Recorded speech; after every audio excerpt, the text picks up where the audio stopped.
David made king over Judah. Then it came about afterward that David inquired of the Lord, saying, Shall I go up to one of the cities of Judah? And the Lord said to him, Go up. So David said, Where shall I go up? And he said, To Hebron. So David went up there, and his 2 wives also, Ahinoam the Jezreelitess and Abigail the widow of Nabal the Carmelite. And David brought up his men who were with him, each with his household. And they settled in the cities of Hebron. Then the men of Judah came, and there they anointed David king over the house of Judah. And they told David, saying, It was the men of Jabesh-gilead who buried Saul.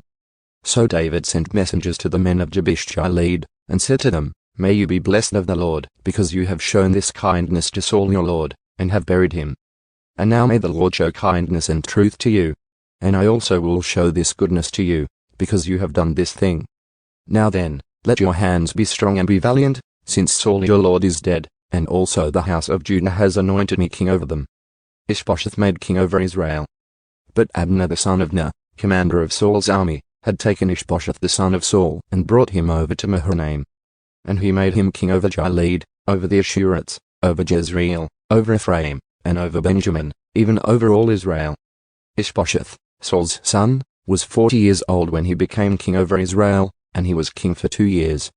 The house of Judah, however, followed David. And the time that David was king in Hebron over the house of Judah was 7 years and 6 months. Civil War. Now Abner the son of Ner went from Mahanaim to Gibeon with the servants of Ishbosheth the son of Saul. And Joab the son of Zeruiah and the servants of David went out and met them by the pool of Gibeon.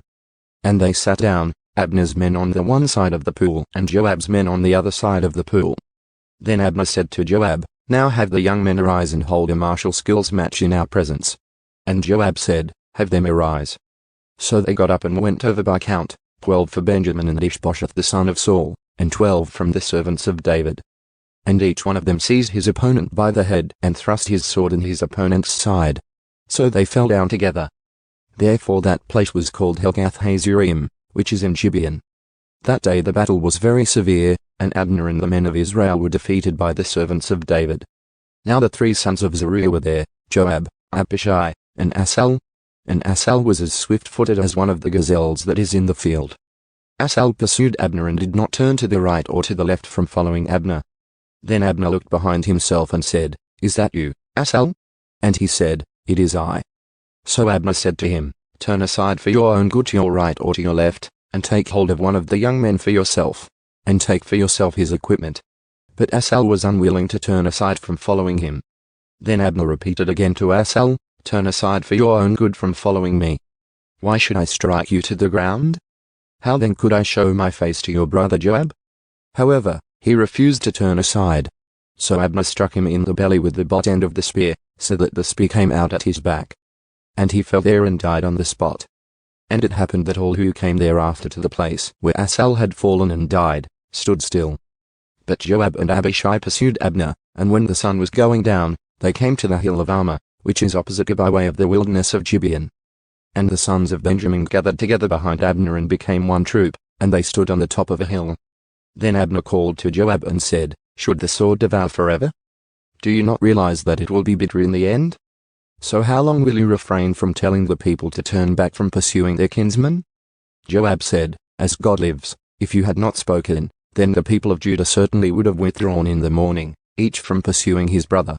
So Joab blew the trumpet, and all the people halted and no longer pursued Israel, nor did they continue to fight any more. Abner and his men then went through the Arabah all that night. So they crossed the Jordan, walked all morning, and came to Mahanaim. Then Joab returned from pursuing Abner. But he gathered all the people together, and 19 of David's servants were missing, besides Asahel. However, the servants of David had struck and killed many of Benjamin and Abner's men. 360 men were dead. And they carried Asahel away and buried him in his father's tomb, which was in Bethlehem. Then Joab and his men travelled all night until the day dawned at Hebron.